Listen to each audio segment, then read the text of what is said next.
In the past years, the city of Jenin has worldwide mainly gained notoriety as one of the main trouble spots in the Israeli-Palestinian conflict, in particular after the brutal attack of the Israeli army on the adjacent refugee camp in 2002.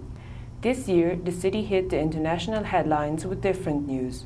On the 5th of August 2010, its cinema was reopened after 2 years of intensive renovations. The opening was an amazing experience, says project manager Fakhri Hamad. I can say that we could win the Israeli government policy because more than 500 foreigners were in Jenin at that day, which means that they didn't care about the rumors which created by the Israeli media about Jenin. They didn't believe it, and they came, even Israelis, Jews, came to Jenin. It got a lot of attention actually to the project and to Jenin as such, which is also one of the goals of this project, to destigmatize Jenin and to get it back into the focus of the world. The cinema itself, actually, it was built in 1957, and it was like initiative of 5 businessmen. And they wanted to give something new to the town, to give entertainment to the people of the town. And they kept running the cinema until the first Intifada. The idea of reopening Cinema Jenin began when German director Markus Vettel made the documentary film Heart of Jenin. It tells the story of Jenin resident Ismail Khatib, who agreed to have his son's organs donated to Israeli children after he had been killed by the Israeli army. But now what we've been focusing on after the opening was to make something not for the world, but something for the people of Jenin. To get them into the cinema, to show them great films, to show them intriguing films, to offer them stuff to discuss on the one hand, and also to offer stage for musicians, for actors, for theater groups, for everything.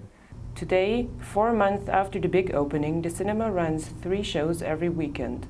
During the week it's closed. Actually, there are, let me say, several obstacles in front of Cinema Jenin. The first one, actually, and the biggest one which we are facing now, is the financial situation. And we're still quite indebted, and that is kind of like paralyzing us. We cannot make any further investments, we cannot get the films we would maybe like to get. Apart from that, the people of Jenin have to get used again to the culture of cinema, which has been absent for more than 20 years, says Fakhri Hamad. Additionally, there is a bad reputation of the cinemas in Palestine, because a lot of cinemas in the West Bank started showing porno movies and erotic movies.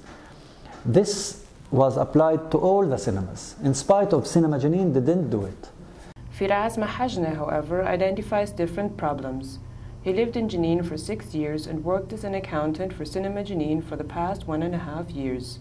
A month ago, he left the project. I started losing the respect from the people, you know, and especially from my friends, because I'm working in this project. He says that the people of Jenin don't trust the project anymore. They are not against the project, but they don't trust the project management.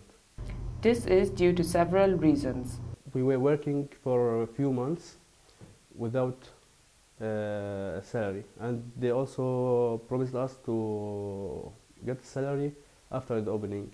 The main reason, though, why people lost trust in the project is the normalization process with Israel, says Firas Mahajne. For example, before the opening, like before 2 weeks, they invited the mayor of Haifa. This mayor, he was before like major of Israeli army, and